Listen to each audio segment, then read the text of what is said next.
Direktur Reskrimum Polda Maluku diberhentikan sementara dari jabatannya. Kapolda Maluku Royke Lumowa memberhentikan sementara Direktur Reskrimum Polda Maluku Kombes Pol AW dari jabatannya karena yang bersangkutan diduga menyalahi prosedur dalam penanganan kasus dugaan pembobolan dana nasabah di bank milik pemerintah tersebut. Penegasan ini disampaikan langsung oleh Kabid Humas Polda Maluku Emrum Ohairat kepada Demas Media Group. Dirinya membenarkan adanya pemberhentian sementara jabatan yang dilakukan oleh Kapolda Maluku Royke Lumowa kepada Direktur Reserse Kriminal Umum bersama beberapa anggota lainnya. Mereka selanjutnya akan menjalani pemeriksaan. Jika ditemukan ada pelanggaran yang dilakukan, maka akan diberikan sanksi sesuai ketentuan dan aturan yang berlaku kepada yang bersangkutan. Secara tegas dikatakan Ohairat tidak ada pencopotan, namun pemberhentian sementara kepada AW dan beberapa anggota lainnya agar lebih fokus dalam pemeriksaan internal. Menurutnya, jika dalam pemeriksaan nanti Kombes AW terbukti bersalah melanggar, maka yang bersangkutan akan mendapat sanksi langsung dari atasan. Saat ini kasus BNI telah diserahkan langsung ke Direskrimsus Polda Maluku untuk melakukan proses hukum mengusut tuntas kasus tersebut.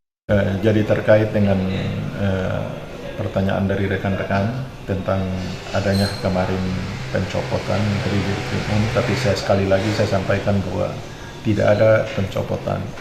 Pencopotan itu seolah-olah bahwa diberhentikan dan tidak akan dikembalikan lagi pada jabatan semula. Tapi kemarin ada dugaan proses penanganan awal yang tidak sesuai dengan prosedur, sehingga Bapak Kapolda memberhentikan sementara beberapa rekan-rekan kami yang ada di Krimum untuk dilakukan pemeriksaan secara internal.